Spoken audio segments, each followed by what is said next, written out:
Hi everyone. Too often, failure modes are written as a matter of routine without really understanding their importance.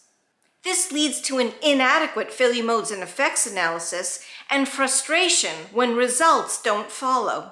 In this video, we're going to discuss one of the biggest mistakes made when writing failure modes in an FMEA so you can avoid wasting time. A failure mode is what causes a functional failure, but too often failure modes are confused with failure effects, which leads to an FMEA that doesn't produce the results you're looking for. Let's look at 4 examples.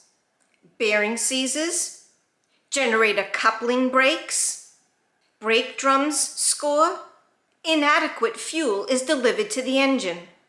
Now, are these specific causes of failure? No. These are actually failure effects. Failure modes are like roads that lead us towards suitable failure management strategies. The way these are written, we'll get nowhere fast. So how do we fix this? 3 simple words. What specifically causes?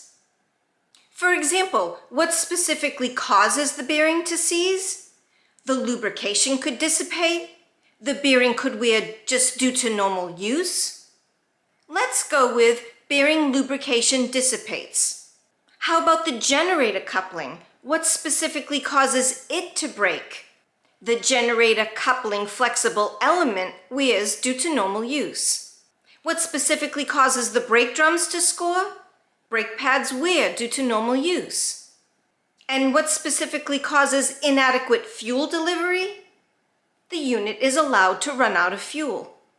Once we write failure modes properly, we can proactively identify how to manage each one.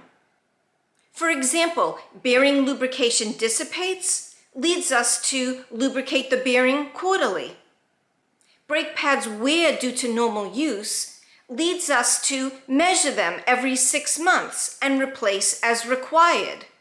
By writing specific failure modes with the right amount of detail, you can develop actionable steps that proactively manages each one instead of operating reactively when failures occur.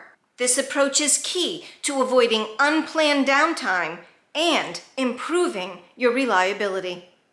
I'm Nancy Regan. Thank you for watching.